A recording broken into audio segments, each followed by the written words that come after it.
Kita sedang di Kelurahan Gilireng, Kecamatan Gilireng. Nih saya sama Pak Bupati, sama Ketua DPR, sama anggota DPRD Kabupaten Bajo. Dan yang paling penting nih, ada tamu kita dari Jakarta jauh-jauh datang buat goreng telur.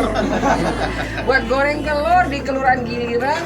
Kita mencoba ya, ternyata bagaimana Bu? Apinya bagus nggak?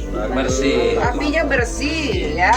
Kemudian tentu hemat. Oke, kita goreng telur. Nah lihat apinya, keren kan? Bersih ya. Nah inilah manfaat menggunakan gas ya.